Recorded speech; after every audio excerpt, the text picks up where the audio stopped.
আমরা গত ক্লাসে properties of simple circle curve দেখেছিলাম। আজকে আমরা একটা কার্ভ সেটিং করব, কিভাবে একটা কার্ভ সেটিং করব আমরা সেটা দেখব।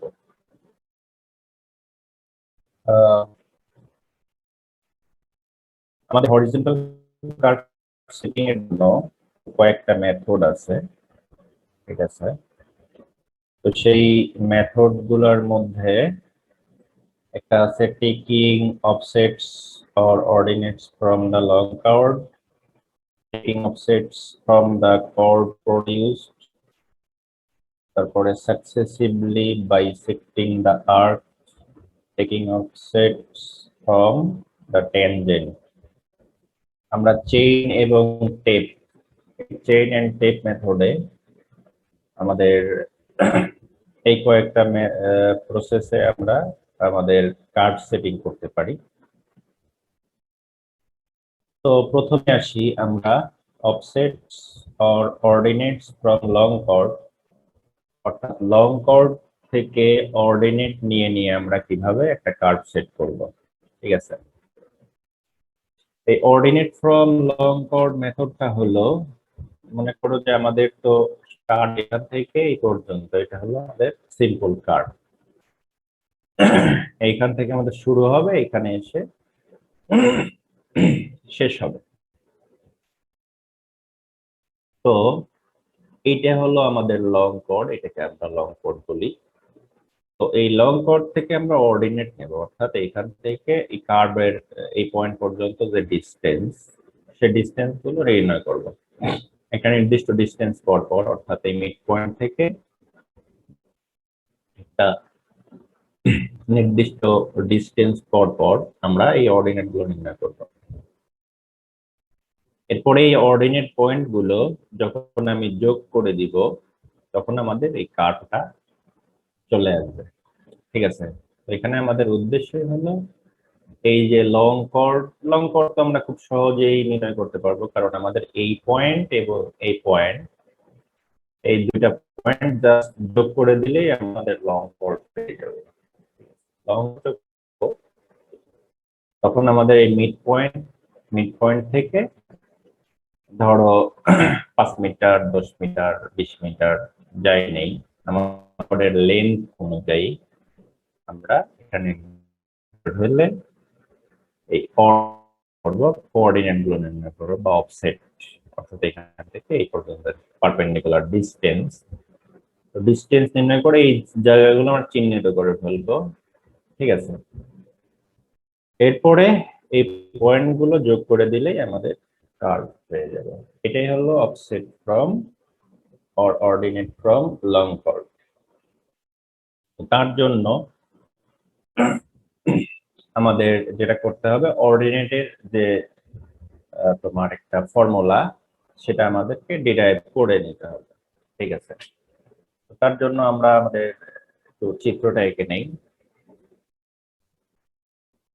এই হলো আমাদের একটা টেনজেন্ট, আর এই হলো একটা টেনজেন্ট, এদের মধ্যবর্তী এটা হলো আমার কার্ভ, ঠিক আছে? তো এটা আমার সেন্টার, যোগ করে দিলাম।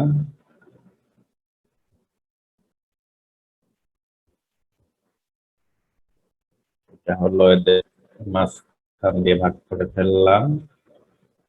এটা আমাদের রিফ্লেকশন অ্যাঙ্গেল, ঠিক আছে? আর এটা হলো আমাদের লং কর্ড। আর এই যে এটা হলো ভার্সাইন, আমরা আগেই পড়েছিলাম।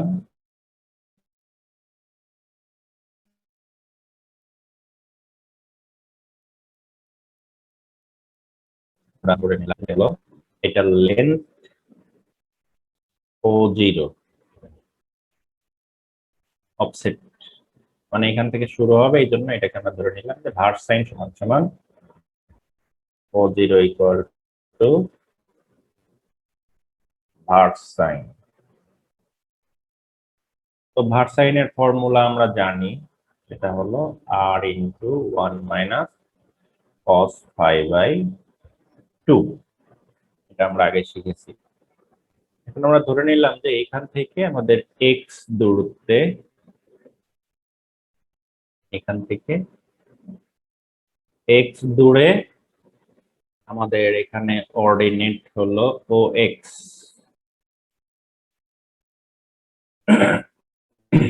ঠিক আছে, এখান থেকে x দূরে আমাদের কোঅর্ডিনেট হলো OX। ঠিক আছে, তাহলে সেইখান থেকে আমি যদি এই পয়েন্টের সাথে এই পয়েন্টটা যোগ, এইখান থেকে এই পয়েন্টটা যোগ করে দিলাম, আর এইটা হলো এটার সাথে লম্ব। ঠিক আছে, তাহলে এই লম্ব হলো ও তোমার এক্স। ঠিক আছে, আর এখান থেকে এই পর্যন্ত হলো আমার আর, তাই না, রেডিয়াস। রেডিয়াস তাহলে এই যদি হয়, লং কোড কোনটা বলছেন স্যার? লং কর্ড হলো এই যে না স্যার, এটা না স্যার, ওই উপরেরটা বলছেন যে এক্স পার করার সময়। এখানে কি স্যার লং কোড দুইটা আলোচনা আসছে, না ওই যে মাঝখানেরটা তো লং কোড? না, এটা লম্ব। না, ওই যে বলছিলাম ওএক্স ও নট কি ইয়া, ওএক্স থেকে যে একটা টানছেন ওটা কি বলছেন লং কোড? একটা তো আছেই স্যার, ওই যে মাঝখানের টানটা স্যার, ওটা তো লং কোডই। এইটা এই যে আমার লং কর্ড, লং কর্ড তো একটাই, লং কর্ড তো আমার দুইটা। ও আচ্ছা, ঠিক আছে, আর এটা হলো আমার অফসেট। ঠিক আছে, OX, অর্থাৎ আমি এই যে আমার এই মিড পয়েন্ট থেকে এই বরাবর আমি x দূরত্বে যেই অফসেটটা নিব সেটা হলো আমার OX। এই OX টাই আমার বের করতে হবে, OX এর তোমার ইয়ে বের করতে হবে। ঠিক আছে,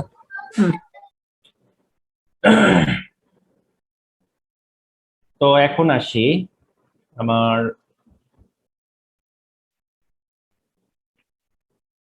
বার্ড সাইন পাইলাম, তারপরে ও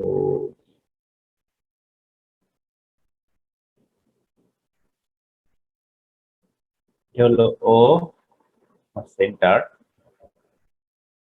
তাহলে OD ইকুয়াল টু কত হয়? OD ইকুয়াল টু আমার আর, এখান থেকে আমার কার পর্যন্ত একটা আর রেডিয়াস মাইনাস এটুকু বার্ড সাইন অর্থাৎ ও নট।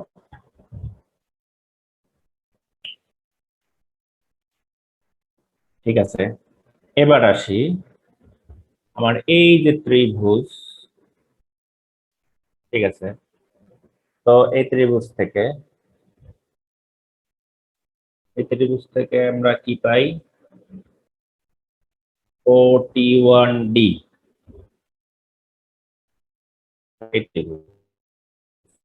এই যে এই ত্রিভুজ, এটা হলো আমার T1, এটা T2, আর এটা হলো OT1D। এই ত্রিভুজ থেকে আমরা কি পাই? যে T1 square equal to OD square plus T1D square, তাই না, পিথাগোরাসের উপপাদ্য থেকে। এটা আমার সমকোণী ত্রিভুজ, এটা ত্রিভুজ, এটা হলো লম্ব, এটা ভূমি। ঠিক আছে, তাহলে OT square equal to OD square plus T1D square. তাহলে OT সমান সমান আমার কি? OT সমান সমান রেডিয়াস। তাহলে R square equal to OD সমান বের করে নিছি, R minus O0 whole square plus T1D আমার যদি লং কর্ড এখান থেকে এই পর্যন্ত লং কর্ডের দৈর্ঘ্য L হয়, তাহলে অর্ধেক কত? L/2, এই পাশে L/2। তাহলে সেইখান থেকে আমরা পাচ্ছি L/2 হোল স্কোয়ার। তো এখান থেকে যদি আমরা ক্যালকুলেশন করি, এটা a মাইনাস b হোল স্কোয়ারের ফর্মুলা বসিয়ে ফাইনালি আমরা যেটা পাবো সেটা হলো O0 equal to R minus √/, R square minus L/2 whole square. ঠিক আছে, অর্থাৎ আমরা আমাদের ও নট যেটা, সেটা আমরা এই ফর্মুলাতে বের করে ফেলবো। ঠিক আছে, তো এবার আসি আমাদের ত্রিভুজ। স্যার এটা আসলো কিভাবে? এটা ক্যালকুলেশন করে তোমরা বের করবা। এটা আসলে যে এটার সূত্র বসাবা, a minus b whole square অর্থাৎ r minus O naught square. তো এটা করার পরে আমাদের এই যে ও স্কয়ার যেহেতু খুবই ছোট,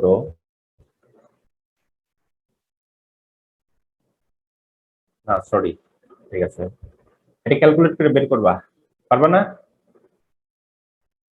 নাকি দেখাইতে হবে? স্যার স্যার বইয়ে এখানে অনাথ আর বাদ দিয়ে দিলেন কিভাবে? স্যার বইয়ে দেখাইছে স্যার রুট ওভার রুটের আগে আরটা নাই স্যার বইয়ে। আচ্ছা আমি ভেঙে দিচ্ছি, তোমাদের যেহেতু এত সমস্যা হইতেছে। তাহলে R square equal to R square minus 2o R plus O not square plus L/2 whole square, এই তো। তাহলে এখান থেকে তোমার কি কি বাদ যাচ্ছে? ও সরি, এত ডিটেইলস আমি করতেছি কেন? এত ডিটেইলস করার দরকার নেই তো। এইটুকু এই পাশে নিয়ে আসো, তাহলে আর মাইনাস ও0 square equal to R square minus L/2 whole square, এই তো। এখন রুট রুট করে দাও, উভয় পাশে রুট রুট করে দাও। তাহলে রুট করে দিয়ে শুধু ও0 রাখো, তাহলে কি হবে? ও0 ইকুয়াল টু আমাদের R minus root over R square minus L/2 whole square. Clear, এবার বুঝছো? স্যার বইতে স্যার মিসিং করছে, আরটা দেখাই নাই স্যার, বইয়ে ভুল লেখছে স্যার। স্যার আর বইয়ে লেখছে স্যার, পরের লাইনে আবার আর তুলে দিছে। আর হওয়ার উচিত ছিল আর কি, দেয় নাই আর কি। না না, আর তুলে দেবে কেন? আর থাকবে তো। জি এটা থাকবে, কিন্তু বইয়ে নাই আর কি, মানে লেখাতে টাইপিং মিস্টেক করছে। হয়তো মিস্টেক হতে পারে। ঠিক আছে, এটাই হলো আমার ওই নোট বের ফর্মুলা। ঠিক আছে, তো এটা একটু মুখস্থ রাখবা, কারণ পরবর্তীতে আমাদের এটা লাগবে। এরপরে আসি আমার চিত্র হারায় গেল। ঠিক আছে, ওকে আমি বই থেকে তো দেখা দিচ্ছি, দেখো। এবার আমরা এই যে এই ত্রিভুজটা নিব। ঠিক আছে, এই যে এই ছোট, ঠিক আছে, ত্রিভুজ স্যার তোমার আগের ওইটাতে একটু দেখতে হবে। কোনটা? ওইখানে O O O not equal to R minus root over R square minus L/2 square, হ্যাঁ হ্যাঁ কিন্তু এটা এরকম হয় কিভাবে? আগের লাইন যেহেতু আর মাইনাস আর নট, হ্যাঁ, তাহলে এটা ডান পাশে গেলে তো একটা মাইনাস আসার কথা না? ও নটের আরে সামনে যে মাইনাস যদি আছে। এখনো তোমার এইটা বুঝাইতে হয়, এটা তো ক্লাস 5-6 এর পড়া। হ্যাঁ, ওটাকে আমি এই পাশে নিয়ে গেলাম, এটাকে এই পাশে নিয়ে গেলাম, তাহলে কি হবে? আর থেকে তো এটা মাইনাস আর ওই পাশে যত প্লাস হয়েছে, আচ্ছা, ঠিক আছে স্যার। এটা এবার মানে বাচ্চাদের কোশ্চেন হয়ে গেল আর কি। ঠিক আছে, ওকে, তাহলে এবার আসি আমাদের ক্যামেরা ত্রিভুজ। কি কোনো ডিস্টার্ব করতেছে স্যার? দেখা যাচ্ছে না? নেটওয়ার্কে স্যার ডিস্টার্ব করতেছে স্যার। ক্যামেরা মনে হয় স্যার কিছু ডিস্টার্ব করতেছে। হ্যাঁ স্যার, আপনার ওখানে সমস্যা, আই থিঙ্ক সবারই সমস্যা। জি স্যার, এখানেও করতেছে। দেখা যাচ্ছে না?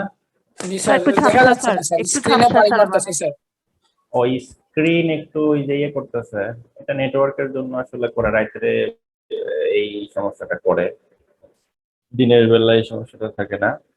দেখা যায় তো নাকি? হ্যাঁ, স্যার আপনি বইটা দেখা কি যে আগে যায় কিছু ইন্ডিকেট করছিলেন, কিছু দেখা যায় নাই। ওকে দেখো এরপরে আমরা ত্রিভুজ P1 স্যার লেখা ও কিছুই P1 বুঝতেছি না P2 স্যার। কি বোঝা যায় না? জি না স্যার, একদম ঝাপসা। বলো কি, তাহলে তো সমস্যা, নেটওয়ার্কের সমস্যা নাকি ক্যামেরার সমস্যা, সেটা তো বুঝতেছি না।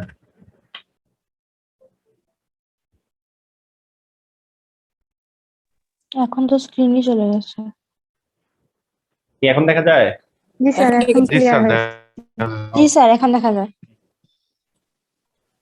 তাহলে ত্রিভুজ OP1 P2, এই যে এই ছোট ত্রিভুজটা, এই যে দেখো, এই যে এই ত্রিভুজটা, এটা হলো ও P1 P2, এই ত্রিভুজ থেকে আমরা এবার আসবো। এখানে আমরা পিথাগোরাসের উপপাদ্যটা খাটাবো যে OP1 square equal to P1 P2 square plus তোমার OP2 স্কয়ার। ঠিক আছে, তাহলে আমরা এখানে কি পাচ্ছি? OP1 square equal to OP2 square plus P1 P2 square. তাহলে দেখো OP1 কি বলে? OP1 হলো আমাদের r square equal to OP2। OP2টা আমরা বের করে নেই। OP2 মানে হচ্ছে, আমরা যদি তোমার এই যে ওডির সাথে এক্স OX যোগ দেই, তাহলে কিন্তু আমাদের এটা বের হয়ে যাবে। ঠিক আছে, অর্থাৎ তোমার ওডি ইকুয়াল টু আমরা জানি r মাইনাস ও নট, তাই না? তাহলে এখান থেকে OP2 ইকুয়াল টু আসতেছে তোমার এই ওডি মাইনাস OX, তাই তো? ওডি প্লাস হবে না ওডি স্যার? প্লাস, হ্যাঁ প্লাস, ওডি প্লাস OX। ঠিক আছে, ওডি প্লাস OX। তাহলে ওডির মান আমরা এখান থেকে জানি, তাহলে এই মানটা বসিয়ে দাও। তাহলে r মাইনাস ও0 প্লাস OX, এইটা এখানে বসিয়ে দাও। তাহলে সেখান থেকে আমরা পাইতেছি r মাইনাস ও0 plus OX square plus x square. কারণ P1 P2 equal to x distance আমাদের অফসেট, এটা হলো P1 P2। তো এখান থেকে একটু মডিফাই করে তোমরা একটু বাকি ক্যালকুলেশনটা করবা, করলে আমরা ফাইনালি OX ইকুয়াল টু পাবো root over r square minus x square minus r minus ও0। ঠিক আছে, আর এই মানটা সবসময় দেখা যাবে কি আমাদের একটা কার্ভের জন্য একটা কনস্ট্যান্ট। ঠিক আছে, এই মানটা কনস্ট্যান্ট। তো এই মানটা ইচ্ছা করলে তোমরা আগে বের করে নিতে পারো, শুধু এখানে এক্স এর মানটা তোমার চেঞ্জ করতে হবে। ঠিক আছে, তাহলে আমরা এক্স এর মান, অর্থাৎ আমরা যত মিটার ডিস্টেন্স পর পর অফসেট গুলা নিব, শুধু সেই ডিস্টেন্সটা এখানে বসিয়ে দিলেই আমাদের প্রত্যেকটা অফসেট বের হয়ে যাবে। ঠিক আছে, তো এই ফর্মুলা দিয়ে আমরা আমাদের অফসেট গুলা বের করব। অফসেট গুলো বের হলেই, তখন এই অফসেট গুলো আমরা যখন বসিয়ে দিব, তখন আমাদের এ বের হয়ে যাবে। তো দেখো একটা প্রবলেম, দেখো তোমার স্যার এখানে ডেরিভেশনটা কি পরীক্ষায় আসবে? পরীক্ষায় আসতে পারে, নাও আসতে পারে। অনেক তোমরা ভেজাল derivation স্যার এটা। করবা। না স্যার, আসলে মানে আপনি স্যার যে চ্যাপ্টার পড়াইতেছেন এখানে থিওরি গুলো পড়াইতেছেন, যেহেতু বোঝানোর জন্য পড়াইতেছেন, ঠিক আছে, বাট কোয়েশ্চেন একটা করলাম স্যার, এগুলা আসবে নাকি স্যার পরীক্ষায়? হ্যাঁ, আসতেই পারে। অনেকগুলা স্যার থিওরি হয়ে গেছে স্যার। আমাদের হয়তো কি বলে, এই যে এইটা প্রমাণ করতে দিলাম। ঠিক ও আছে, স্যার, প্রত্যেকটা চ্যাপ্টার থেকে অন্তত আপনি স্যার 3টা করে থিওরি পড়াইছেন, তাহলে মোটামুটি আমরা 10 নাম্বার চ্যাপ্টার করতেছি স্যার, 3 নং 27টা থিওরি হয়েছে কমপক্ষে স্যার। এগুলো তো পড়তে হবে নাকি, জানতে হবে, সময় করতে হবে তো। তো স্যার কিন্তু পরীক্ষা ও যেগুলো জাস্ট ওই যে ছোটবেলায় উপপাদ্য পড়ছো না? স্যার সহজ ঠিক আছে স্যার, কিন্তু মনে রাখা যাবে না তো স্যার, পরীক্ষা সব একসাথে তো মনে রাখা যাবে না। সব মনে থাকবে, পড়লেই মনে থাকবে, না পড়লে কিছুই মনে থাকবে না। স্যার তো এগুলো যেহেতু ও সিলেবাস, স্যার এগুলা যখন মেজার করবো স্যার, তখন তো আমরা যখন ইঞ্জিনিয়ার হলে তো স্যার আমাদের সব সূত্র মুখস্থ থাকবে না স্যার, তখন তো আমরা দেখে দেখে সূত্র দেখে দেখে এগুলো বার করবো স্যার। তখন কি করবা সেটা তো ফ্যাক্টর না, ঠিক আছে? তখন হয়তো এক একজনে একটা জিনিসের উপরে কাজ করবা, তখন তো তোমাকে এটা মুখস্থ রাখতে হবে না, তখন এমনি মুখে মুখেই ক্যালকুলেশন করে ফেলতে পারবা। ওই চিন্তা করে লাভ নাই, তো তুমি কোন ফিল্ডে যাবা সেটা তো এখন জানো না, এই জন্য এখন সবই তোমাকে জানতে হবে, সবই পড়তে হবে, ঠিক আছে? ওকে, এগুলো খুব সহজ জিনিস, এগুলো জটিল কোনো জিনিস না। সো এগুলো পারবা, তার চিত্রটা আঁকাবা, আর এখানে কি চিত্রটা আঁকাবা, আর দুইবার ওই যে দুইটা ত্রিভুজ থেকে জাস্ট পিথাগোরাসের ফর্মুলা ইউজ করবা, হয়ে গেল। এখানে তো জটিলতা কিছুই নেই। স্যার স্যার এখানে যে বললেন আরটা ফিক্সড, স্যার আমরা গত ক্লাসে যে পড়ছিলাম যে আর এর মানটা 1719, ওই 1719 মানটা এখানে হবে না ডিগ্রি অফ কার্ভেচারের? হ্যাঁ, তোমার ডিগ্রি অফ কার্ভেচার যদি দেওয়া থাকে সেখান থেকে আর বের করে নিতে হবে। হ্যাঁ স্যার ওটাই। ওই আর তো একটা কার্ভের জন্য তো আর ফিক্সড, ঠিক আছে? জি তোমার নতুন আবার একটা যদি ডিগ্রি অফ কার্ভেচার চেঞ্জ হলে তখন তোমার রেডিয়াসও চেঞ্জ হবে। একইভাবে একটা কার্ভের জন্য তোমার এই যে আমাদের ভার্স সাইন যেটা, অর্থাৎ ও নট, মিড পয়েন্টের যে অর্ডিনেট, এটাও কিন্তু তোমার মোটামুটি ফিক্সড, ঠিক আছে? শুধু আমরা ওই যে আমাদের চেঞ্জ হবে কি, আমাদের মনে করো যে এটা হলো তোমার, আমার মনে করো যে এইখান থেকে শুরু হবে, এইখানে আমার কার্ভটা শেষ হবে, ঠিক আছে? এখন আমাকে কি করতে হবে, প্রথমে আমার এটা যদি আমার সেন্টার হয়, ঠিক আছে, এখানে আমার প্রথমে ও নটটা বের করে নিতে হবে, ঠিক আছে? ধরলাম এখানে হলো ও নট, হলো ও নট, তারপরে এখান থেকে এক্স দূরে আমি ধরলাম এইখান থেকে এইটুকু হলো আমার ও ওয়ান, তারপরে মনে করো যে এখানে ধরলাম ও টু, এরকম এখানে ও থ্রি, একদম এটা হলো ও তোমার ফোর, এখানে এসে জিরো আবার মিলে যাবে। আমি এই যে পয়েন্ট গুলো পাইলাম, এই একটা দুইটা তিনটা চারটা, এরকম এই পাশেও আমি সেম এই পয়েন্ট গুলো পাবো, ঠিক আছে? অর্ডিনেট বের করে করে তখন এইগুলো জাস্ট এইভাবে আমি যোগ করে দিলেই আমার এই যে কার্ভ হয়ে গেল, ঠিক আছে? এই জন্য এই পয়েন্ট গুলো বের করার জন্যই আমার এই যে ফর্মুলা ডিরাইভ করতে হচ্ছে, ঠিক আছে? এইভাবে আমরা কাজটা করবো। ওকে, এটা এক্সাম্পল দেখো, the two tangent AB and BC intersect at a point B at chain is 150.5 meter. Calculate all necessary data for setting out a circular curve of radius 100 meter and deflection angle 30 degree by the method of offsets from long chord. Offsets from long chord method এ আমাদের এই curve setting করার জন্য যে ডাটাগুলো দরকার সেগুলো আমাদের বের করতে হবে। দেখো এখানে কি কি দেওয়া আছে, এখানে আমাদের দেওয়া আছে হলো তোমার স্যার ফিগারটা কি এক্সামে দিয়ে দিবে নাকি আমাদের করতে হবে? তোমাদের ফিগার আঁকাইতে হবে, ফিগারের তো সব ফিগার সবসময় দেওয়া থাকবে না, এখানে তোমার সবগুলো দেওয়া আছে, তুমি ফিগার আঁকাই নিবা। এখানে কি বলছে, এই যে আমাদের দুইটা ট্যানজেন্ট এখানে মিলিত হয়েছে অর্থাৎ বি, এখানে ডিফ্লেকশন অ্যাঙ্গেল দেওয়া আছে 30 ডিগ্রি, আর এই বি পয়েন্টের চেইনেজ দেওয়া আছে, অর্থাৎ এই পয়েন্টের চেইনেজ 150.5 মিটার, ঠিক আছে? তো এখন তোমাকে এই যে ট্যানজেন্ট পয়েন্ট ওয়ান, এটা ট্যানজেন্ট পয়েন্ট ওয়ান ধরলাম, এটা ধরলাম ট্যানজেন্ট পয়েন্ট টু, এখন এই টি ওয়ান আর হলো টি টু, এই দুটো পয়েন্ট তোমাকে বের করতে হবে, ঠিক আছে? যে এটার অবস্থানটা কোথায়, ঠিক আছে? বের করার পর আমরা এইভাবে একটা রাফ ছবি আঁকায় নিব, নিয়ে তারপরে আমরা ডাটাগুলো ক্যালকুলেট করব। এখন এটা হলো আমার লং কর্ড, ঠিক আছে, আর এটা ধরলাম আমার সেন্টার,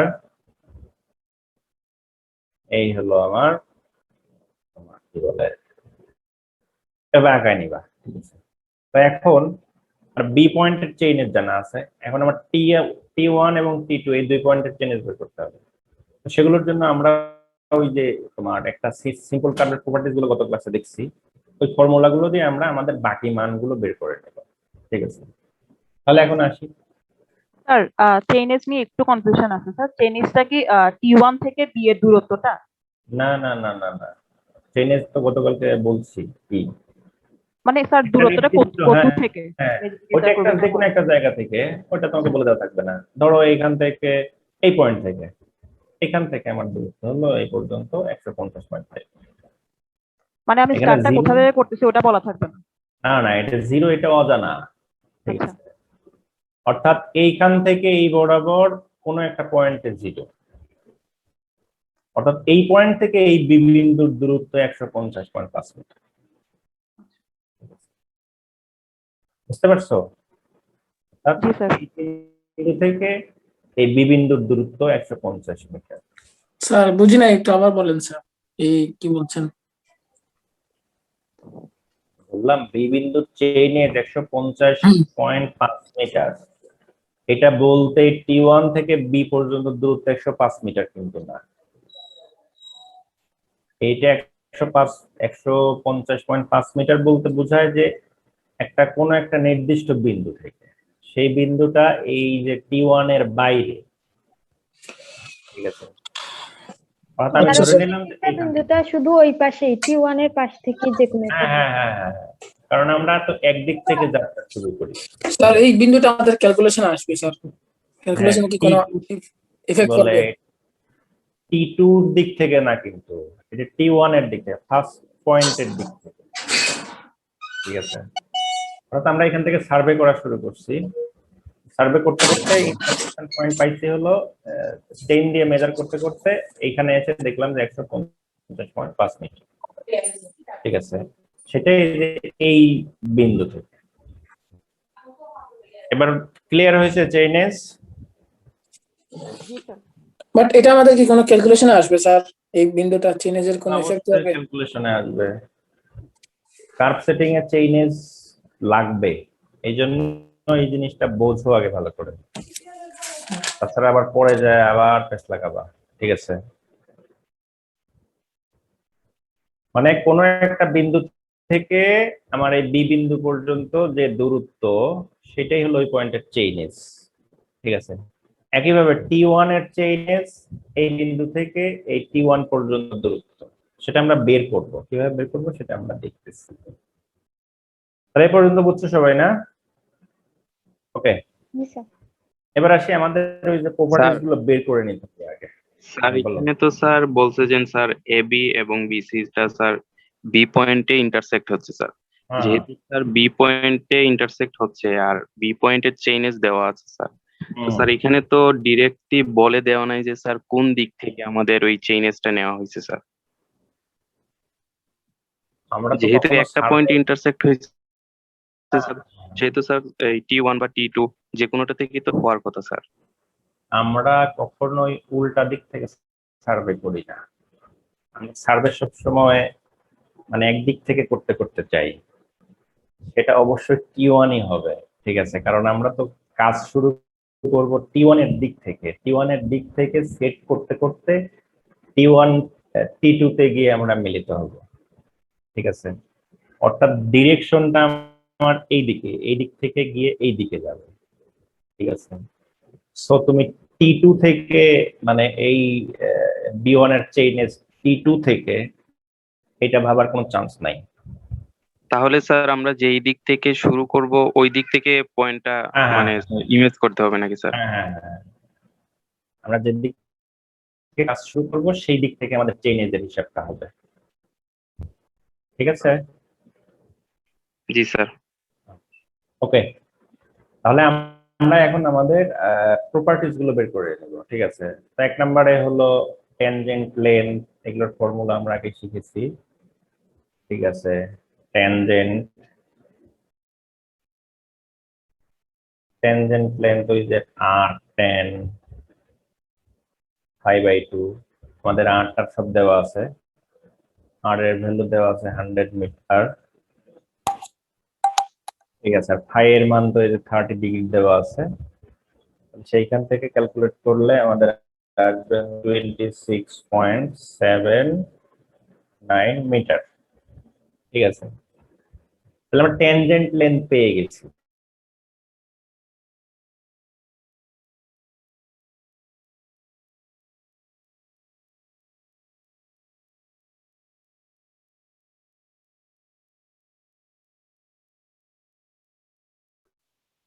বি বিন্দুতে, তাহলে T1 এ কিভাবে পাবো?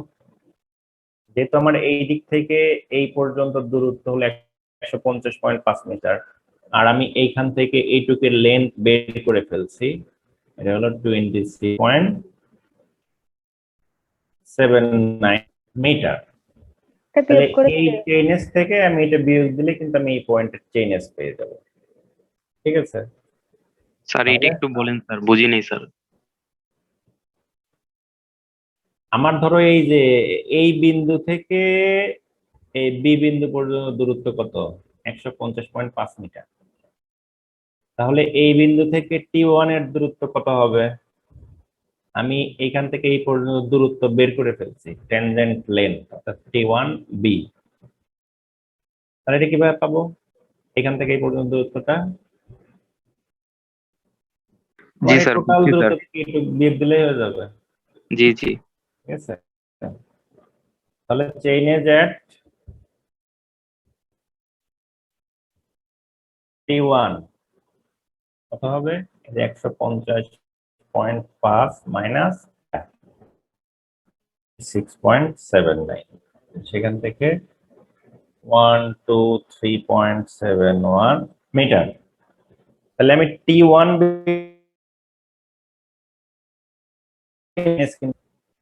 এখন টি টুর চেইনে আমি কি পাবো? T1 যেহেতু জানি, আমরা তো এই বরাবর কার্ভ সেট করতে করতে যাব, তার মানে এখানে কার্ভ লেন্থটা যোগ করে দিলে কিন্তু আমি T2 চেইনেস পেয়ে যাব।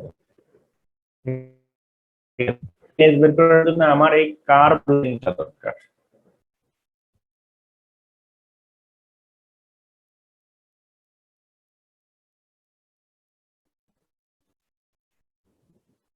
কার্ভ লেন্থের ফর্মুলা জানি, পাই আর ফাই বাই 180 ডিগ্রি, সব ভ্যালুই আমার জানা আছে, সেখান থেকে আমার বের হবে 52.36 মিটার।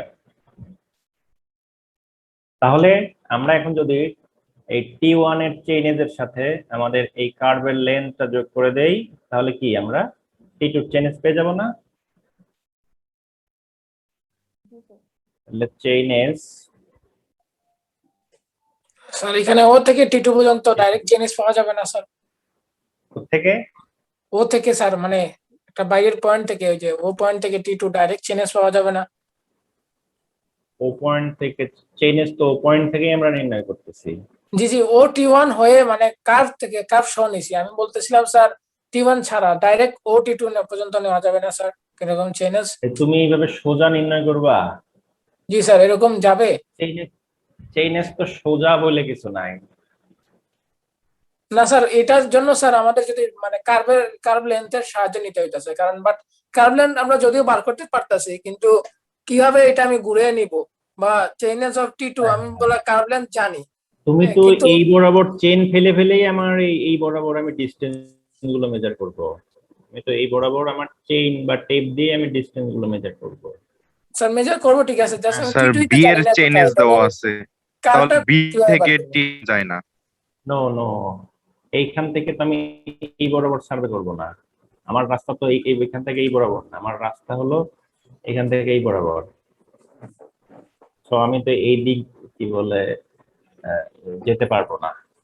আমার কার্ভ তো আমি এই বরাবর সেট করতেছি, আমার রাস্তা তো এখান থেকে এই বরাবর যাবে, আমার রাস্তা তো এখানে থেকে এই দিক যাবে না। তাহলে তো স্যার আমি এই তো যে এখান থেকে হ্যাঁ, এই চেইনেজ নিয়ে আসতে পারবো না। আমার চেইনেজ আমার যেই বরাবর রাস্তা সেই বরাবরই আমাকে চেইনেজ তোমাকে বের করতে হবে, ঠিক তাহলে আছে। স্যার কার্ভ যাই হোক, লেন্থ যে 52.36 মিটার, এটা স্যার একটু বক্র করে আমার চেইন দিয়ে আনুমানিক টিটুটা ধরতে হবে স্যার। হ্যাঁ তুমি 52.36 একবারে বানাইতে হবে তোমার স্যার। হ্যাঁ তুমি যে এই বরাবরের চেইন হবে তা তো না, ঠিক আছে, তুমি তো চেইন এই বরাবর একদম সরাসরি ফেলতে পারবা না, কিন্তু হুম। আমার তো দৈর্ঘ্য এই বরাবরই লাগবে, আমার তো অন্য কোনো বরাবর দৈর্ঘ্য দিলে লাগবে না, আমার রাস্তা তো এই বরাবর, হুম। বুঝো নাই? জি। এই জন্য আমরা সরাসরি কার্ভ লেন্থটা যোগ করে দিলে আমরা T2 চেইনেজ পেয়ে যাই। ঠিক আছে, তাহলে চেইনেজ অফ T2 আমাদের কত আসবে? এই যে 123.71 plus 52.36,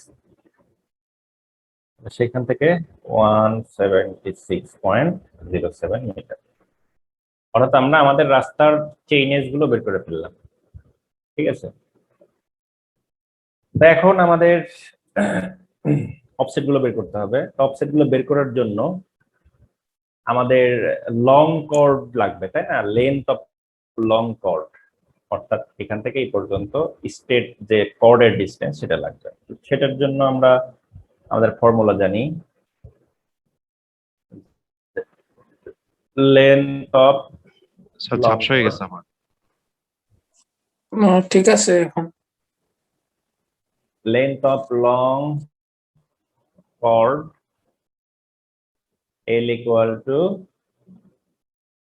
2r sin pi by 2। এখান থেকে আমরা ক্যালকুলেট করলে পাবো 51.76 মিটার।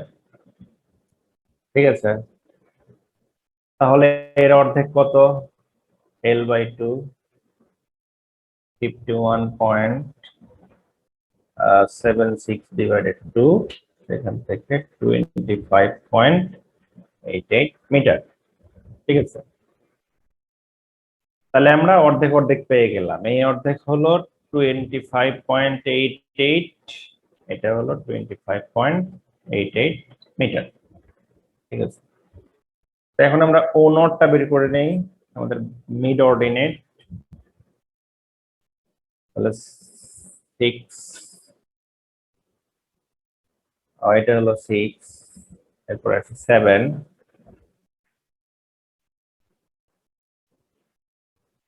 7 আসলেও হলো আমার মিড অর্ডিনেট।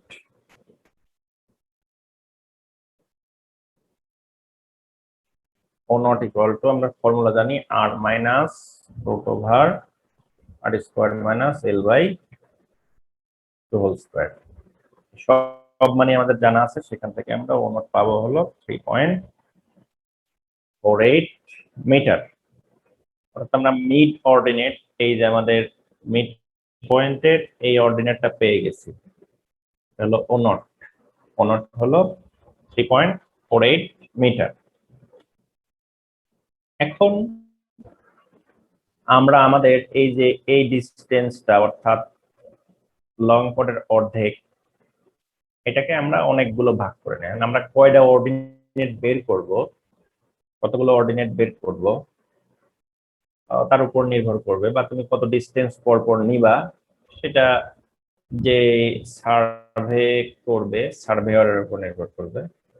ঠিক আছে, তো আমরা এখানে আমাদের যেহেতু 25.88 মিটার আসছে, আমরা আমাদের অর্ডিনেট গুলো 5 মিটার পর পর নিয়ে নিব। ঠিক আছে, কেউ 2 মিটার পর পরও নিতে পারে। যত তোমার বেশি অর্ডিনেট নিবা তত কার্ভটা স্মুথ হবে, আর যত কম অর্ডিনেট নিবা তত কার্ভ তোমার একটু এরর বেশি আসবে, আর কি একটু কম স্মুথ হবে। ঠিক আছে, তো এই জন্য অর্ডিনেট গুলো একটু তোমার ডিস্টেন্স একটু ছোট ছোট নিয়ে অর্ডিনেট বাড়ানোই ভালো। ঠিক আছে, তাহলে আমরা যদি 5 মিটার পর পর আমাদের অর্ডিনেট গুলো নিই, তাহলে আমাদের এক্স এর ভ্যালু হবে, অর্থাৎ x1। ঠিক আছে, তো আমরা অর্ডিনেট গুলো নেব হলো 5 মিটার ইন্টারভ্যালে। ঠিক আছে, নিচে না মনে আমরা 5 মিটার ইন্টারভ্যালে আমাদের অর্ডিনেট গুলো নিব। তাহলে ফার্স্ট অর্ডিনেটটাকে বের করি। আমরা তো ও জিরো বের করে ফেলছি, ও জিরো আসছে আমাদের 3.41 মিটার। তাহলে ও1 বলতে আমরা ওই যে যত ডিস্টেন্স পরে অর্ডিনেট গুলো নেব সেই ডিস্টেন্স গুলো দিয়ে উল্লেখ করব, তাহলে আমাদের সুবিধা হবে। তাহলে 0-র পরে আমরা যেহেতু 5 মিটার পর পর নিচ্ছি, তাহলে এটাকে O5 হিসেবে ধরবো। এটা হলো O5, অর্থাৎ O0 থেকে 5 মিটার দূরের অর্ডিনেট। তাহলে ইকুয়াল টু আমাদের ফর্মুলা হচ্ছে r² - x² minus r minus O0। ঠিক আছে, তাহলে এখানে সব মানে আমাদের জানা আছে। এখানে x ইকুয়াল টু কত? 5 মিটার। তাহলে x ইকুয়াল টু 5 বসিয়ে দাও, আর এর মান বসিয়ে দাও, সব বসিয়ে দিলে এখানে আমরা পাবো 3.28 মিটার। একইভাবে এরপরেরটা কত হবে? x equal to 10 metre. তার মানে O10 ইকুয়াল টু একইভাবে √100² মাইনাস 10² মাইনাস 100 মাইনাস 3.41। তাহলে এখান থেকে এটা বের হবে আমার 2.91 মিটার। একইভাবে O15 স্যার বাকিগুলো স্যার পারা যাবে স্যার, লাস্টেরটা একটু বলেন স্যার। ও 25.88। এখন ধরো 25 পর্যন্ত আমাদের তো সব মানে 5 মিটার পর পরই মিলে যাচ্ছে, ঠিক আছে। কিন্তু আমাদের L/2 কত আছে টোটাল? L/2 আছে হলো 25.88, মানে লাস্টেরটা 0.88 মিটার, তাই না? এইটুকের জন্য তোমার কোঅর্ডিনেট, ঠিক আছে। অর্থাৎ আমার লাস্ট বিন্দুটা আসলে এই যে O0 থেকে কত দূর? এটা হলো O0, এখান থেকে আমার লাস্ট বিন্দু অর্থাৎ T1 পয়েন্ট, এটার ডিস্টেন্স হলো 25.88। তার মানে আমার লাস্ট কোঅর্ডিনেটটা এত দূরে হবে। এই যে O0 থেকে 25.88 দূরে লাস্ট কোঅর্ডিনেট হবে। তার মানে এখানে লাস্টেরটা x ইকুয়াল টু কত হবে? x equal two 25.88। তাহলে O25.88 ইকুয়াল টু কিভাবে 100² মাইনাস 25.88, এটা তোমার 0-ই আসবে, ঠিক আছে। মাইনাস 100 মাইনাস 3.41, ঠিক আছে। বা 0-র কাছাকাছি আসবে, তোমরা 0 লিখে দিবা সরাসরি, ঠিক আছে। তোমার 0। তাহলে দেখো আমরা আমাদের সব অর্ডিনেট গুলো পেয়ে গেছি। এখন এই অর্ডিনেট গুলো আমরা ওই যে T1 থেকে শুরু করে T2 পর্যন্ত বসিয়ে দিলে আমাদের কার্ভটা হয়ে যাবে, ঠিক আছে। স্যার বলো। স্যার এখানে তো আপনি 5 মিটার ইন্টারভ্যালে মানে প্রত্যেকটা অর্ডিনেট নিলে করছেন। তো স্যার হ্যাঁ। এখানে তো আমি চাইলে 3 মিটার ইন্টারভ্যাল নিলে সেক্ষেত্রে আমার 8টা আসবে, মানে আমি কি চাইলে 3 মিটার বা 2 মিটার চাইলে নিতে পারবো? হ্যাঁ, নিতে পারবা। জি, 1 মিটার দূরেও নিতে পারবা। সেক্ষেত্রে আমার যত শুধু ইন্টারভ্যালের বেশি নিবা, পরিমাণটা বেশি আসবে। হ্যাঁ হ্যাঁ, তুমি যত বেশি অর্ডিনেট নিবা হুম, তত কার্ভ স্মুথ হবে, আচ্ছা। ঠিক আছে। আর কি। তো সেই স্যার ক্ষেত্রে এখানে আপনার এটা কি হ্যাঁ বলো। স্যার এখানে কি ইন্টারভেলটা কি স্যার সব সেম রাখতে হবে? স্যার নাকি পয়েন্টগুলো আমার বসানোর পর স্যার ওগুলো যোগ করে দিলেই তো স্যার হ্যাঁ, অর্ধেক কাট ইন্টারভ্যাল হয়ে যায়। গুলো সেম রাখাই উচিত, ঠিক আছে। তাছাড়া একটা তুমি 10 মিটার নিলে, একটা 15 মিটার, একটা 20 মিটার, তখন কার্ভ স্মুথ হবে না। আর স্যার এখানে লাস্ট পয়েন্টে যদি স্যার 0 না আসে তাহলে কি স্যার এখানে মানে এরর এইরকম কিছু আসবে নাকি স্যার? মানে আমারটা 0 এটা আসলো না, তো 0 আসবেই, 0 তো আসবেই। এটা আমাদের মানে স্যার 0 ক্যালকুলেট করে থেকে বের একটু করা। কম বেশি হয়ে গেল স্যার, মনে করেন 0 থেকে কম একটু বেশি বেশি, হয়ে গেল। হ্যাঁ, যদি সামান্য একটু কম বেশি হয় সমস্যা নাই, কিন্তু যদি অনেক কম বেশি হয় তাহলে বুঝবে তোমার ক্যালকুলেশনে ভুল আছে। বুঝতে পারছো? স্যার হ্যাঁ বলো। স্যার এই ক্ষেত্রে যদি 3 মিটার ইন্টারভ্যালে আমি নিই, তখন আমি এটা আমার শেষ হয়েছে তো আমি একটা ক্যালকুলেশনের মাধ্যমে বুঝতে পারবো আমি 9টা মানে আমার টোটাল 9টা কোঅর্ডিনেট আসবে। হ্যাঁ হ্যাঁ। হ্যাঁ, আর এখানে যেহেতু আমি 5 মিসেস আমার 5টা কোঅর্ডিনেট আসছে। হুম। জি স্যার। ওই তো তোমার কি বলে, এই যে 25.88 মিটার পর্যন্ত যেতে যে কটা অর্ডিনেট লাগে, জি এখন স্যার। তুমি যে কত মিটার ইন্টারভ্যালই নাও, এটা কোনো সমস্যা নেই, ঠিক আছে। আর তবে স্যার এরকম পরীক্ষাতে একটু মোটামুটি মাঝারি ধরনের ইন্টারভেলে রাখবা, কারণ তোমার অঙ্ক করে আবার শেষ করতে হবে জন্যই। স্যার তবে এটা আমাদের যদি তো 1 মিনিটের পর আনুমানিক পর চিত্র ডাকলেই হবে স্যার। তাহলে হ্যাঁ, এটার জন্য তোমার স্কেল ধরে চিত্র অঙ্কন করতে হবে না, স্যার মোটামুটি ওই হ্যাঁ, একটা জিনিস কম্পাস দেখছি দিয়ে স্যার। কার্ভ অঙ্কন করে জাস্ট লিখে দিবা। স্যার একটা জিনিস দেখা যাচ্ছে স্যার, এখানে যদি আমরা এই মানে রেডিয়াস আর ডিফ্লেকশন অ্যাঙ্গেল থাকে দুইটা জিনিস, তাহলে আমরা মানে সবকিছু বার করতে পারবো। হ্যাঁ, আর আরেকটা জিনিস স্যার, যদি আমার এই রেডিয়াস বলা না থাকে স্যার, ওই আগে একটা সূত্র পড়ছিলাম আর ইজ ইকুয়াল টু 1719 বাই ওই অ্যাঙ্গেল অফ ডিগ্রি, ওইটা বের করতে হবে। হ্যাঁ, তোমার ওই ডিগ্রিটা দেয়া থাকবে। যদি রেডিয়াস না দেওয়া থাকবে তাহলে ওই যে ডি সেক্ষেত্রে দেওয়া স্যার থাকবে। লং কোডটা স্যার ওই আবার 30 মিটার না কত মিটার, 15 মিটার হবে স্যার, ওই যে ফার্স্টে। লং কোড 15 মিটার হবে কেন? মানে স্যার লং যদি কোড 15 মিটার আর হবে না না তো। থাকে স্যার, মানে তাহলে আমরা কিভাবে হ্যাঁ, আর এর মান বের করবো? আর এর মান যদি ওইটা দিয়ে বার করি 1719 বাই ডি, সেই ক্ষেত্রে স্যার হুম। ওই কার্ভের এবিটা হচ্ছে তারা 30 মিটার ধরছে, মানে লং কোডটা স্যার 30 মিটার ধরছে স্যার তারা। এটা ধরেও আমরা জাস্ট একটা ডেরিভেশন করছি, ঠিক আছে, কিন্তু তার জন্য তো তোমার 30 মিটারই লং কোড হবে এমন তো কোনো বিধান নাই।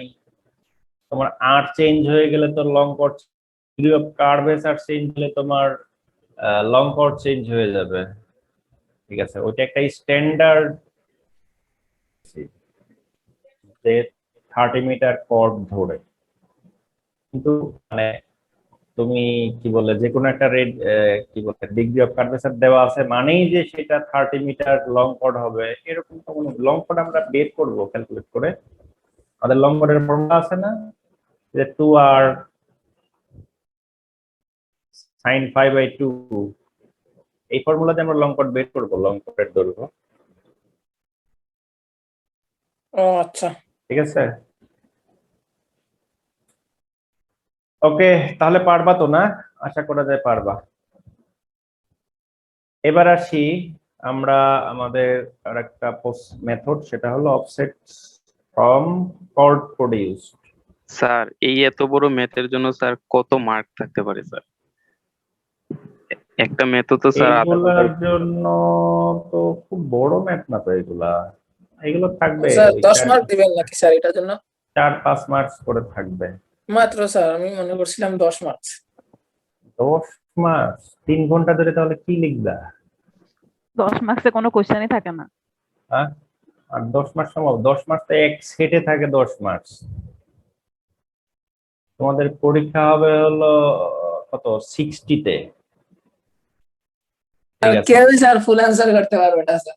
60-তে একটা তোমার একটা কোশ্চেনে অর্থাৎ এক সেট কোশ্চেনে তোমার থাকবে হলো 12.5 মার্কস, ঠিক আছে। তো 12.5 মার্কস এর মধ্যে 3টা কোশ্চেন থাকবে, তাহলে 3টা কোশ্চেনে তুমি ভাগ করে দাও কত করে মার্কস হয়। 4.8 সামথিং। ঠিক আছে, ওই তো ওই কোনোটাতে 2 থাকবে, কোনোটাতে 5 থাকবে, কোনোটাতে 4 থাকবে, এরকম, স্যার ঠিক আছে। বলো। স্যার এই ম্যাথ গুলো কি এইভাবে মার্কিং করে করে দিতে হবে, করতে হয়? কেউ যদি দুইটাকে একটার মধ্যে রেখে দেয় কোনো সমস্যা হবে মার্কিং এ? মানে ওই যে 1 2 3 4 এরকম। বুঝছি নাই তোমার কথা। এই যে ম্যাথের আনসার গুলো করতেছি না আমরা 1 2 3 4 এরকম নাম্বারিং করে করে।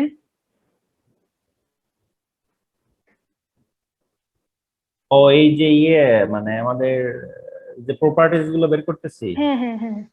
না না, এটা 1 2 3 4 5 6 7 এগুলো কোনো ম্যান্ডেটরি না, এগুলো জাস্ট তোমাদের মানে সিরিয়ালটা সিকোয়েন্সটা ঠিক রাখার জন্য, সিরিয়ালটা যাতে তোমরা ভুলে না যাও এই জন্য এগুলো দেয়া। তোমার এই মার্কিং কি বলে দিতেই হবে এমন কিছু না, ঠিক আছে। তুমি প্রত্যেকটা কম্পোনেন্ট প্রত্যেকটা প্রপার্টিজ ঠিক মতো বের করলেই হবে, ঠিক জি আছে। স্যার। আমার ফাইনাল দরকার কি? ফাইনালি দরকার হলো আমার এই অর্ডিনেট গুলো, ঠিক আছে। লং কোড, অর্ডিনেট, চেইনেজ, এইগুলো যদি ঠিকঠাক মতো বের করো, তোমার ওই নাম্বারিং করার কোনো দরকার নেই, ঠিক আছে। স্যার বলো। 60 নম্বরের মধ্যে যদি 12.5 করে থাকে এক একটা সেটে, তাহলে কয়টা সেট থাকে? 5টা?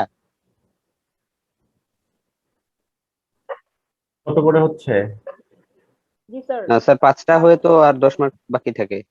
সরি, 4টা হয়ে 10 মার্কের একটা তোমাদের সেটটা। 6, ও সরি, তোমাদের 12.5 না, তোমাদের 10 করে থাকবে, 10। প্রত্যেকটা 10 জি করে স্যার 6টা স্যার। হ্যাঁ হ্যাঁ, তোমাদের 6 সেটের অ্যান্সার করতে হবে। 6 10 60, 10 করে, সরি। তোমাদের আগের ব্যাচ যারা ছিল ওদের যে টু ক্রেডিট যেগুলো সেগুলো 50 মার্কসের, তো ওগুলো 12.5 ছিল। তোমাদের 10 করে, তাইলে স্যার পরীক্ষা 7টা থাকবে, আমরা 7টা থেকে 6টা অ্যান্সার দিব, এই তো? ঠিক আছে?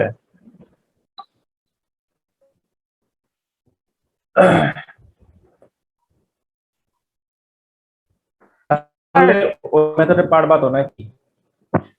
স্যার আমাদের তো কোনো পরীক্ষা এক্সপিরিয়েন্স নাই, হঠাৎ করে ঢুকেই যখন প্রথম পরীক্ষা দিব, আমি তো এগুলো কিভাবে আনসার করা সম্ভব হবে? মানে বুঝতেই তো পারবো না যে আমি কিভাবে শুরু করব, কি মানে টাইমের মেইনটেনের ব্যাপারটা, এগুলো তো কোনো অভিজ্ঞতাই নেই, এখন পর্যন্ত কোনো ধরনের পরীক্ষায় অ্যারেঞ্জ হলো না। তো এটা এগুলো হঠাৎ করে একটা নতুন অভিজ্ঞতার মতো হয়ে যাবে, তখন আমাদের একটা রেজাল্টে তো বিরাট এফেক্ট পড়বে স্যার। এই জন্য একটু আগে থেকে প্র্যাকটিস করে যেতে হবে, যাতে তুমি তোমাকে ধরেই নিতে হবে যে এমন ভাবে কোশ্চেনটা করা হবে, তুমি যদি ফুল স্পিডে লিখো তাহলে তুমি ফুল আনসার করতে পারবা। আর যদি ভুল কোনো হওয়ার একটা স্যার সম্ভাবনা থাকবে স্যার, মানে কেউ প্রবলেমে যদি যদি স্যার হ্যাঁ, পারেও স্যার, মানে হুম, স্যার ফার্স্ট পরীক্ষার কারণে কেউ যদি স্যার পারেও স্যার সব আনসার করতে পারবে না স্যার, যেই বড় স্যার বিশাল বিশাল অঙ্ক, মার্কস কি কম। কি বলো না বলো, করতেছে না? আমাদের আগের ব্যাচের ছেলে পেলে করে আসছে, আমরাও তো পরীক্ষা দিয়ে আসছি, ঠিক আছে? আমি না হয় একটু খারাপ করছি, কিন্তু যারা ভালো করছে তারা তো ফুল আনসার করছে, এ প্লাসও পাইছে, পাচ্ছে তো, তাই না? যদিও গত ব্যাচের একজন এ প্লাস পায় নাই, এই জন্য আমি খুব দুঃখ পাইছি। তো তোমাদের ব্যাচ থেকে আমি আশা করতেছি কয়েকজন অ্যাটলিস্ট এ প্লাস পাবা। আর গত ব্যাচ থেকে একজনও পায় নাই যে? না, সার্ভিং একজন এ প্লাস পায়নি। স্যার কত পাইলে এ প্লাস স্যার? 100-র মাঝে না 80-র ভিতরে? আমাদের এখানে অনেকগুলো ফ্যাক্টর আছে। সেটা হলো 40 মার্কস থাকে হলো তোমার টার্ম টেস্ট অ্যাটেন্ডেন্স, অ্যাটেন্ডেন্সে 10, টার্ম টেস্টে 30। এখন কেউ যদি এই 40তে 40 পেয়ে যায়, তাহলে তার 60-এর মধ্যে 40 পাইলে এ প্লাস। স্যার এখানে এখন ক্লাসিফিকেশনটা আরেকবার বলবেন স্যার। স্যার আমরা কি স্যার অ্যাটেন্ডেন্সে সবাই 10-এ 10 তোমরা পাচ্ছি? এগুলো এখনো তোমাদের বলা হয়নি না, এই মার্কস হ্যাঁ ডিস্ট্রিবিউশন স্যার, গুলো? স্যার আমরা জানি না এগুলো, বলা এগুলো হয়েছিল ক্লিয়ার স্যার করে প্রথম দাও। ক্লাসে। কিছু ভেরি করে দেখলাম, হ্যাঁ, এখানে তোমার এর জন্য কনফিউশন লাগে। ক্লাসের 2 ক্রেডিট, 2 ক্রেডিট, আর হলো 3 এবং 4 ক্রেডিট।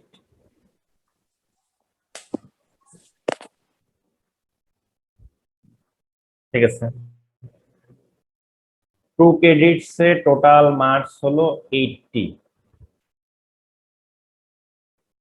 ঠিক আছে, আর 3 এবং 4 ক্রেডিটে টোটাল মার্কস 100। ঠিক আছে, তো স্যার এই অনেক সময় দেখছি 1.5, এটা কি হবে? 1.5 ক্রেডিট ওটা হলো তোমার ল্যাব, সবগুলো ল্যাবকে 1.5 ক্রেডিট করে দেওয়া হয়, 1.5 ক্রেডিট। ঠিক আছে, ল্যাবের তো আর ফাইনাল এক্সাম হয় না, ওইটা একটা জাস্ট ছোটখাটো পরীক্ষা নেওয়া হয়, মানে ফাইনাল এক্সামে ওইটার মার্কস ডিস্ট্রিবিউশন ফিক্স না ল্যাবের। ঠিক আছে, আর ল্যাব আমাদের সব একশো সোসিওলজিতে মধ্যে। দিল যে 1.5, 1 এর সোসিওলজিতে হচ্ছে ক্রেডিট আপনার 1.5, এটা তো লিখিত।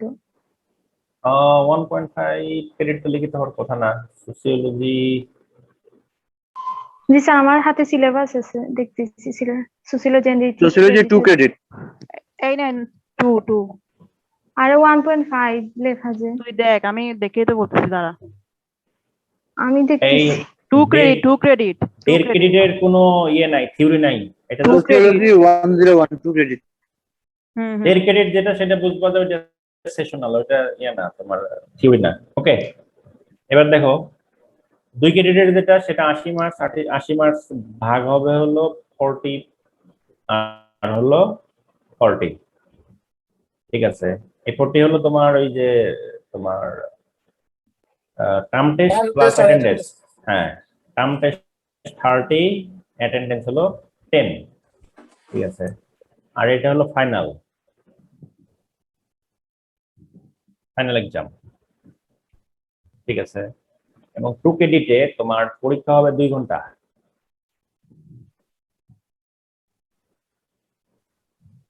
ঠিক আছে। 2 ঘন্টা পরীক্ষা হবে, তো স্বাভাবিকভাবেই এখানে কোশ্চেন কম থাকবে, ঠিক আছে।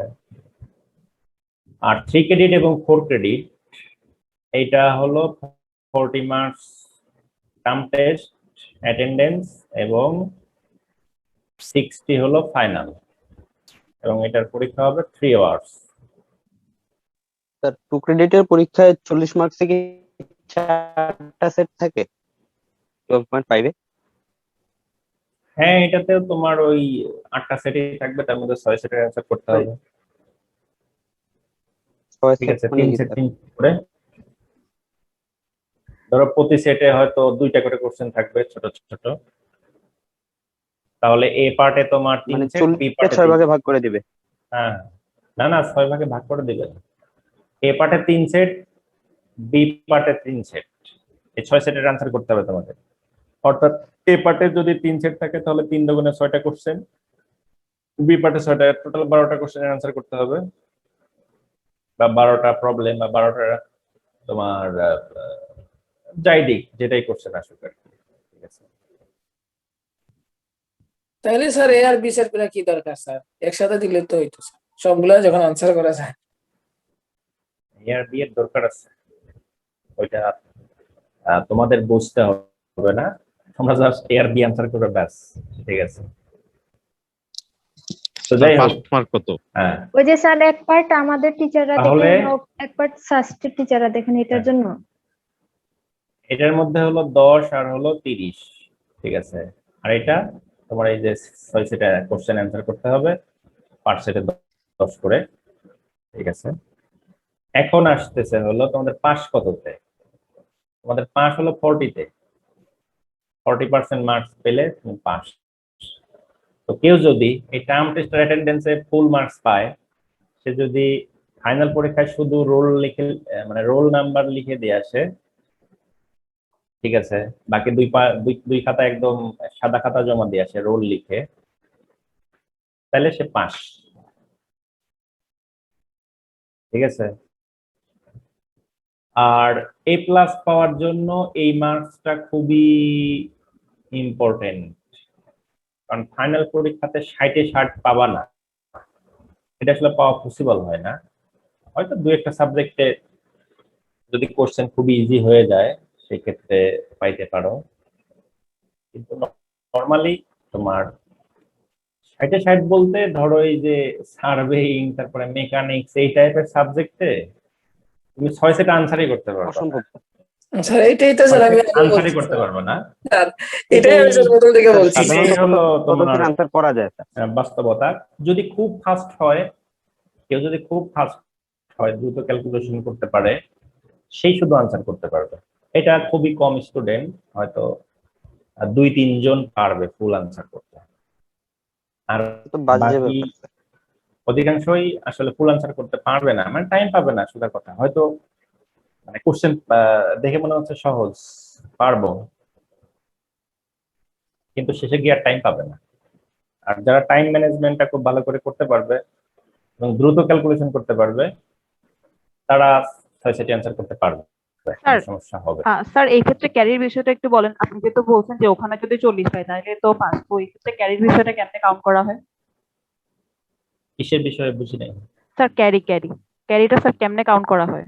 ক্যারি মানে হলো ফেল, যারা ফেল করবে, ও আচ্ছা। ফেল যারা করে তাদের বলা হয় ক্যারি, ঠিক আছে। ধরো তুমি এই সাবজেক্টে 40-এর নিচে পাইলা সব মিলায়, টার্ম টেস্ট, অ্যাটেন্ডেন্স, ফাইনাল পরীক্ষা সব মিলা তুমি ধরো 39 পাইলা, তো তুমি ফেল, মানে ক্যারি। তোমার এই সাবজেক্ট আবার দিতে এইচএসসি তে হবে ক্যারি নেওয়ার পরের ব্যাচে। বিষয়টা কি স্যার? না স্যার, আপনি তো বললেন যে আমি ওখানে যদি পরীক্ষায় বসি তাহলে আমার ওখানে আমি 40 পেয়ে যাচ্ছি, তো সেই ক্ষেত্রে তো আমার প্রথমেই পাস চলে আসছে, এই জন্য প্রশ্নটা করলাম। না, তুমি 40 যদি পেয়ে গেলে তাহলে তোমার 5 মার্কস হয়ে গেল। এখন তুমি যদি শুধু পরীক্ষাতে বসো, অ্যাটেন্ড করো ওই সাবজেক্টে, তাহলে তুমি পাস। তুমি ক্যারি হবে কেন?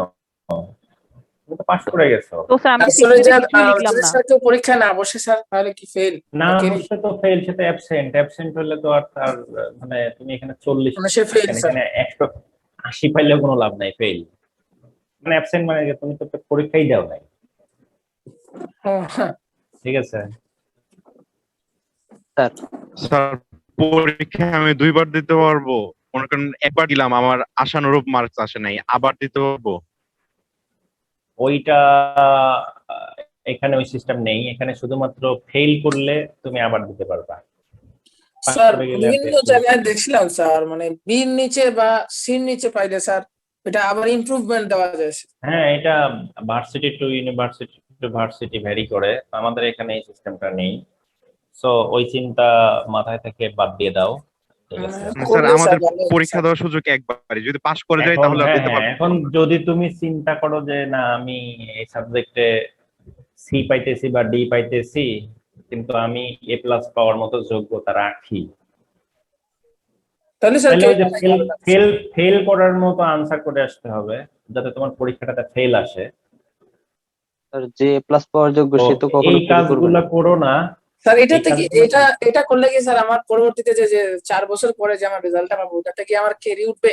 কারণ আমি তো স্যার পরের বছর ওই পরীক্ষা দিয়ে এটাকে আমি কভার করে দিছি, বা এটা আমার ক্যারি সার্টিফিকেটে তো কোনো প্রভাব অবশ্যই পড়বে? উঠবে। তোমার গ্রেড শিটে তো তোমার পরের সেমিস্টার ওই রানিং সেমিস্টার ফেল দেখাবে, পরের মানে স্যার সেমিস্টারে ফাইনাল তোমার ওই ফাইনাল ফেল রেজাল্টও দেখাবে। স্যার ওখানে ক্যারি লেখা থাকবে? ফাইনাল তোমার গ্রেড শিটে ক্যারি লেখা থাকবে না, ফেল থাকবে। ফেল ফেল মানে তো ক্যারি। আচ্ছা এফ, ফেল থাকলো স্যার, পরে তো আমার এটা তোমার ওই দেখাবে স্যার সাবজেক্টে আমি এফ পাস লেখা করলাম, থাকবে। যাতে প্লাস পাইলাম। ঠিক আছে, সেক্ষেত্রে কিন্তু আমার কিন্তু ওইটাই ভালো। তুমি কিন্তু তোমার সার্টিফিকেটে কিছুই থাকবে না। সার্টিফিকেটে শুধু তোমার সিজিপিএটাই উল্লেখ থাকবে। আর মার্কশিটে ঠিক স্যার আছে। ফার্স্টে আমি ফেল দেখাইলো, ঠিক আছে, পরে তো স্যার এটা আমাকে লাস্টে এটা যদি কেউ এ প্লাস পায় তাহলে পরে তো আমাকে এটা হ্যাঁ দেখাবে যে ফেল থেকে এ প্লাস পাইছে। হ্যাঁ, ওইটা তো থাকবেই। কিন্তু তো এই যে ওইটাই তোমার ভালো স্যার। ফেল একটা আছে, এই যে একটা ইমপ্রেশন, এটা তোমার কি বলে একটা ব্যাড ইমপ্রেশন তৈরি হবে এই এফ দেখে। ঠিক মানে আছে। একজন স্যার ফেল থেকে স্যার এ প্লাস পাইলো, ওটা কি মানে ভালো না স্যার? ওইটা খুব কম সংখ্যক পায়। ঠিক আছে। যে প্রথমবারে ফেল করার মতো পরীক্ষা দেবে সে পরবর্তীতে এ প্লাস পাবে, এটা খুবই কম, হয়তো মানে 100 জনে একজন এরকম। ঠিক আছে। সো তোমাদের মাথায় এটা একদম আউট করে দাও যে ক্যারি নিব। ক্যারি নিলে স্যার পরবর্তীতে এ হুম, প্লাস কি জন্য পাবা না আমি বলি। কারণ হলো তোমাকে পরবর্তী ব্যাচের সাথে ক্লাস করতে হবে। ওই ক্লাসটা তুমি কি সব ক্লাস করতে পারবা? তোমার 2 সেমিস্টারের ক্লাস একসাথে চালাতে পারবা? দেখা যাবে 2টা ক্লাস ওভারল্যাপ হয়ে গেছে, তখন তোমার ওইখানে অ্যাটেন্ডেন্সের মার্কস কমে যাবে। আবার তোমার টার্ম টেস্ট নেওয়া হবে, তুমি তোমার পরের সেমিস্টারের পড়া আবার ওই ওই সেমিস্টারের পড়া, 2টে পরে টার্ম টেস্টে তুমি এই 30-এ 30 তোলা সো টাফ। ঠিক আছে। তো এইখানে যদি তোমার মার্কস কমে যায়, টাইমও তো ওভারল্যাপ হতে পারে। হ্যাঁ টার্ম টেস্টের টাইমও তো ওভারল্যাপ হতে পারে, তখন তো তোমার দেখা যাবে কি যে তোমার এগুলো হারা ওগুলো হারা। স্যার টার্ম টেস্টের স্যার টাইমটা অ্যাভেলেবল হওয়া স্যার খুব দুঃখজনক, কারণ স্যার মানে আমাদের তো স্যার সবার কথাই চিন্তা করতে হবে।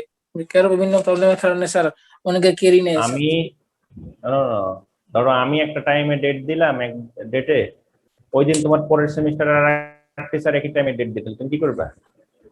তার সাথে তো আর আমার আলাপ হবে না। আর তোমার একার জন্য তো আর আমি টার্ম টেস্টের ডেটও চেঞ্জ করবো না। ঠিক আছে। যদিও এটা খুব কম স্যার হয়, কিন্তু হইতেই পারে। এই ক্যারি ট্যারি নেওয়ার কোনো চিন্তা করো না ভুলেও। আমি আমার সাবজেক্টে যদি কেউ ক্যারি নেও, সে ক্যারিতে মানে কখনো এ প্লাস পাবা না, এটা নিশ্চিত থাকো। ঠিক আছে। স্যার কয়টা বিষয় পাস করলে মানে পরের সেমিস্টারে যাওয়া যাবে বা ইয়াতে যাওয়া যাবে উপরে? এইটার যে রুলস আছে সেটা হলো তোমার, তুমি মানে হলো ফার্স্ট ইয়ার কাভার না করলে তুমি থার্ড ইয়ারে উঠতে পারবে না।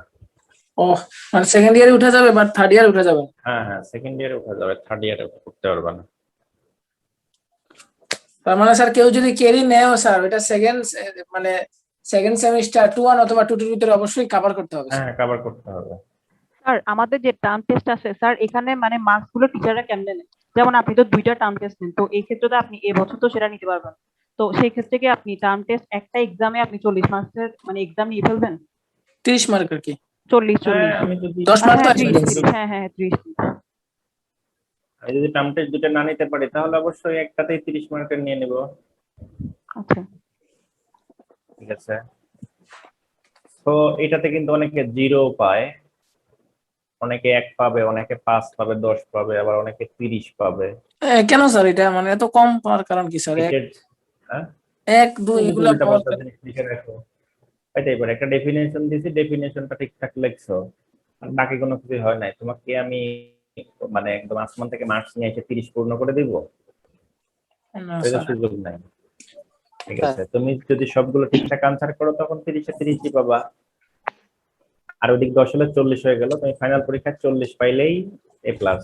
আর 60-এ 40 পাওয়া খুব কঠিন কিছু না, সহজ ব্যাপার। আর স্যার এবার তো প্রেজেন্টটা কিভাবে নেবেন? 10 মার্কস সবাইকেই দিয়ে দিবেন? এখন আমার কাছে তো এই যে কিছু স্ক্রিনশট থাকে, এগুলা দেখে যেগুলার মোটামুটি রেগুলার পাই সেগুলোরে 10 করেই দিব। আর যারা একদমই ক্লাস করে না ওদের তো আর 10 দিয়ে খালি খালি মার্কস গুলো নষ্ট করার কোনো যৌক্তিকতা নেই। ঠিক আছে, আর স্যার স্যার মাইনর ওই যে কোর্সের একদম ফাইন মার্কেটে হুম, স্যার মাইনর কোর্সে তো 40 মার্কস হলো অ্যাটেন্ডেন্স আর টার্ম টেস্ট, তো এইখানে তো আমি অলরেডি 32 পাইলেই পাস করে যাচ্ছি। 32 40 পাইলে পাস। 2 ক্রেডিটে 2 ক্রেডিটস। জি স্যার, 2 ক্রেডিটে জি। তো এখানে একটু সমস্যা আছে, এই যে 2 ক্রেডিট যেগুলা,